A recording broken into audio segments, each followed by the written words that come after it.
बोले जगदम्बे मात की।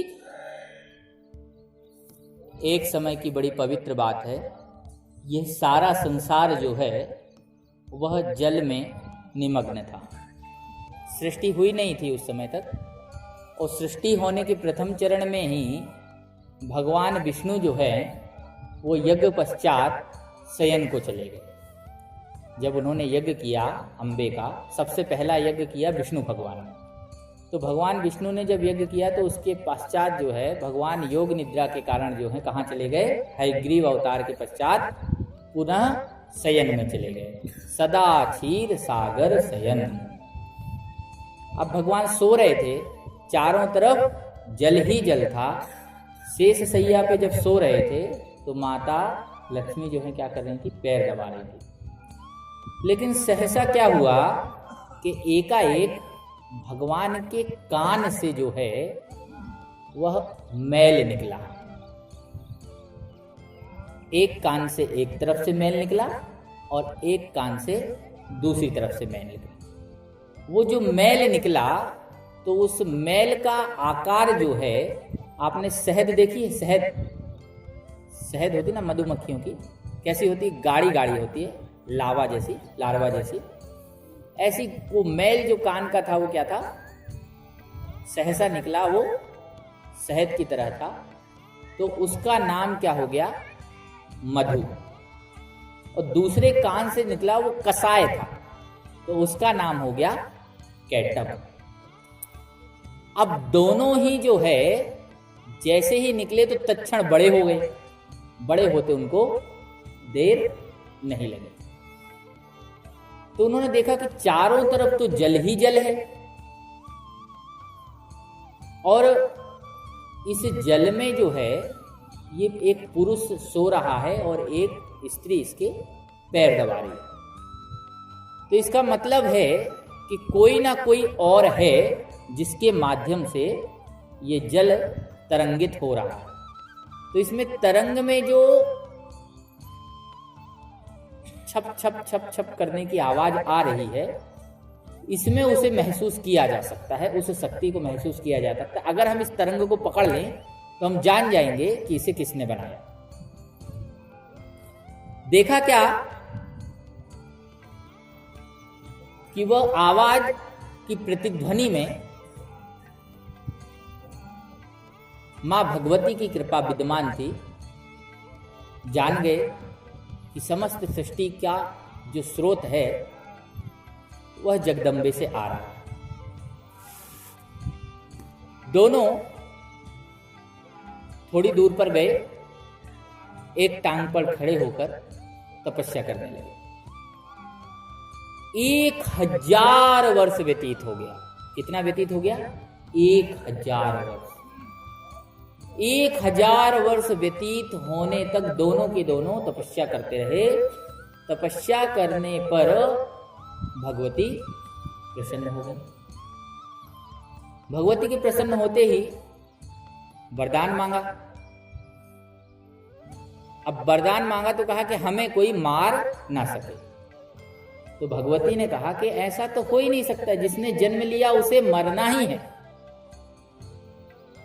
कहने लगी फिर आप मुझे ऐसा करिए, हमें इच्छा मृत्यु दीजिए। जब हमें जिसके हाथों से मरना हो हम उसी के हाथों से मरे। हमारी जब तक इच्छा ना हो तब तक हम ना मरे। बड़ी विचित्र बात, फिर तो तुम कभी इच्छा ही नहीं करोगे कि हम मरे। लेकिन बड़ी विचित्र बात है कि इच्छा ही एकमात्र ऐसी चीज है जो करने से नहीं होती। इच्छा करने से होगी, आप कहोगे नहीं हमको रसगुल्ला खाना ही है, वो तो अंदर से अपने आप हो जाती है कि हमको आज रसगुल्ला खानी है। जो स्वतः हो वही तो इच्छा, और जो की जाए वो काहे की इच्छा? वो तो दुरिच्छा। जो स्वतः होती है वो इच्छा होती है।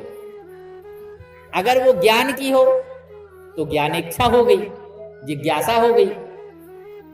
तो जब तक मरने की इच्छा ना हो भगवती जगदम्बिके हम ना मरें।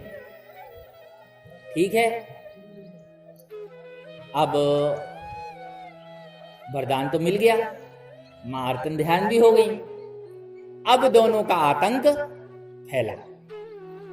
अब आतंक इतना फैला कि इंद्र स्वर्ग से, ब्रह्मा ब्रह्मलोक से, अतल वितल सुतल रसातल तलातल चारों तरफ मधु कैटव और मधु कैटव। ऋषि मुनि भी परेशान होने लगे। अंततो गत्वा ऋषि मुनियों ने क्या किया, ब्रह्मा जी से प्रार्थना की, कहा कि ब्रह्मा जी कुछ तो उपाय करो।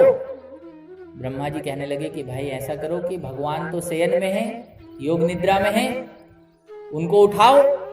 विष्णु ही हैं जो युद्ध कर सकते हैं, बाकी तो किसी में सामर्थ्य युद्ध करने की नहीं है। कहा अच्छा, भगवान तो उठेंगे नहीं, किससे प्राप्त करें? तो कहा कि ऐसा है, देखो मां भगवती से प्रार्थना करो, क्योंकि निद्रा रूपी जो देवी हैं, निद्रा देवी, वो किस रूप में विद्यमान है विष्णु के पास? योग निद्रा में। तो जिस समय भगवती की कृपा होगी, योग निद्रा से भगवान उठ जाएंगे। तो सबने भगवती की प्रार्थना की और मां ने क्या किया, योग निद्रा से अपने आप को अंतर ध्यान कर लिया। जैसे ही अंतर ध्यान किया तो विष्णु छठ से उठ के बैठ गए शेषनाग पे। तो देखा क्या कि चारों तरफ सभी देवता हाथ जोड़े खड़े हैं। कहा कि भाई क्या हो गया, आप लोग क्यों परेशान हो रहे हो? तो कहने लगे भगवान आप इतना सोए कि आपके कान में मैल जम गया, और वो मैल जम के मधु और कैटव नाम के दो दैत्य बन गए। अब धर्म भी आप ही बनाते हो, अधर्म के उपाय और रचना भी आप ही रचते हो। अब हमारे बस की तो बात नहीं है ना कि हम उनसे युद्ध कर सकें, तो आपको युद्ध करना होगा। तो कहने लगे अच्छा कहाँ है मधु कैटव? तो कहने लगे वो तो देखो वो सामने है, समुद्र में ही, जहां आपने उत्पन्न किया था। ठीक है भाई, बुलाया जाए, युद्ध किया जाए। अब सो के तो उठे थे, अब भगवान के उठने में ही अपने 1000 वर्ष निकल जाते हैं। भगवान के शयन में, उठने में, कुल्ला करने में, नहाने धोने में तो अपने कितने जन्म हो जाते हैं। भगवान ने जो युद्ध किया, अपने 5 लाख और भगवान के 5000 वर्ष बीत गए। भगवान की लड़ाई मतलब युद्ध किससे चलता रहा? मधु और कैटव से चलता रहा। अब मधु कैटव से जो युद्ध चलता रहा, तो इस युद्ध में भगवान थकने लगे, मधु कैटव भी थकने लगे। सहसा भगवान को याद आया कि अरे इन्होंने तो भगवती की तपस्या करके उनसे इच्छा मृत्यु का वरदान प्राप्त कर लिया है। तो तत्क्षण ही विष्णु ने अपना रूप धरा और तपस्या करने के लिए 1000 वर्ष के लिए भगवती के पास पहुंच गए। भगवती प्रसन्न हुई और भगवती से वरदान मांगा। तो भगवती ने कहा कि देखो विष्णु ऐसा है, मैं अपनी माया से, उसके पहले भगवती ने कोई माया नहीं रची थी। हयग्रीव अवतार के पहले, सृष्टि प्रक्रिया के पहले तक मां ने सारा का सारा वात्सल्य किसको उड़ेल दिया? अपने भक्तों को उड़ेल दिया। लेकिन जब देखा कि मधु कैटव जैसे दैत्य नहीं मर रहे हैं, तो इनके लिए किसका सहारा लेना पड़ेगा? सहारा माया का सहारा लेना पड़ेगा। तो मां क्या बन गई? मां से माया बन गई। माया मतलब भगवान की पत्नी, और उसको पलट लो आप तो क्या बन जाएगा? माया को पलटो तो या मां। या का मतलब हे मां। हे मां किसका नाम है? उमा का। उमा कौन है? सती। सती अर्थात पार्वती। तो सारी बातें कहां पहुंच गई? भगवती के श्री चरणों में पहुंच गई कि देखो मैं अपने माया के बल से इनकी बुद्धि फेर दूंगी। अब जैसे ही विष्णु पुनः रलने के लिए हुए, तो मधु कैटव कहने लगे कि हमने इतने युद्ध किए, स्वर्ग पे, ब्रह्मलोक पे, सब जगह हमारा ही राज है, लेकिन कोई ऐसा सूरवीर नहीं मिला जिसने हमसे 5000 वर्ष तक युद्ध किया हो। हम तुम्हारे युद्ध से अति प्रसन्न है विष्णु, मांगो हमसे वरदान, तुम्हें जो वरदान चाहिए मैं तुम्हें वो वरदान देता हूं। उल्टे भगवान से वरदान मांगना चाहिए कि वरदान देना चाहिए। मधु कैटव तो भगवान ने कहा ये अच्छे मिले दानव, अब पहली बार कोई आज तक तो सब वरदान मांगने ही वाले मिले, वरदान देने वाला तो कोई मिला नहीं। भगवान खड़े हो गए। तो ठीक है, दानव श्रेष्ठ मधु और कैटव, अगर वरदान देना ही चाहते हो तो ये वरदान दो कि मैं तुम दोनों को अपनी जंघा पे रखकर मारूं।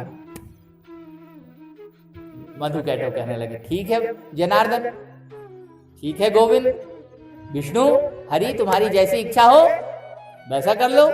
दिया वरदान, तथास्तु। अब जैसे ही तथास्तु बोला तब तक माया गायब।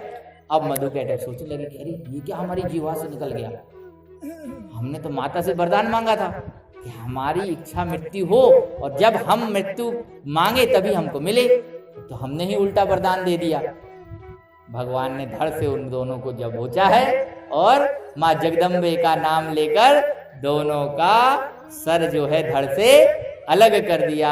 बोलिए त्रिभुवनेश्वरी माँ दुर्गा की।